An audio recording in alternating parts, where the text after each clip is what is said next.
লতিরাজ কচুর গোড়া পচা রোগের ওষুধ দেখছেন আসাদ এগ্রো ইউটিউব চ্যানেল। আমি মোহাম্মদ আসাদ আলী, প্রভাষক মনোবিজ্ঞান। শিক্ষাদানের পাশাপাশি লতিরাজ বাড়ি 1 এবং পটল চাষের সাথে সরাসরি সম্পৃক্ত। এটা আমাদের নিজস্ব ক্ষেত। আমরা প্রতিনিয়ত বাংলাদেশের এই জমি থেকে বীজ সরবরাহ করে থাকি। তো যাই হোক, এই যে গাছটা দেখছেন সুস্থ সবল। সাধারণত লতিরাজ কচুর গাছের যদি গোড়া পচা রোগ দেখা দেয় তাহলে এই পাতাগুলো হলুদ হয়ে নেতিয়ে পড়ে, গাছগুলো আর বাড়ে না তেমন। টেনে তুলে দেখা যাবে গোড়া পচা রোগ দেখা দিয়েছে। তাই গোড়া পচা রোগের জন্য দুটা নিয়ম ফলো করতে হয়।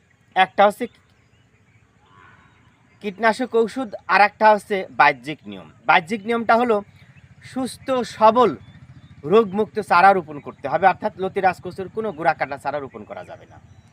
দ্বিতীয়ত হচ্ছে আপনি কার্বানডাজিন গ্রুপের ওষুধ অথবা ম্যানকোজেব গ্রুপের ওষুধ, এবং প্রত্যেকটা ডামের জন্য অর্থাৎ 16 বা 20 লিটার পানির মধ্যে 50 থেকে 60 গ্রাম আপনি কার্বানডাজিন গ্রুপের ওষুধ অথবা ম্যানকোজেব গ্রুপের ওষুধ মিশাবেন, এবং প্রত্যেকটা ডামের জন্য 2 টাকা দামের একটা শ্যাম্পু সুন্দরভাবে মিশাবেন। মিশায় এই দেখেন, একটু খেয়াল করেন, জমিতে যখন পানি থাকবে না, দেখেন জমিতে পানি নাই, এই অবস্থায় গাছগুলো সুন্দরভাবে স্প্রে করে ভিজায় দিবেন, গোড়া পাতা সুন্দরভাবে ভিজায় দিবেন।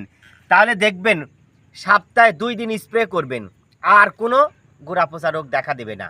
ভিডিওটি ভালো লাগলে শেয়ার করুন।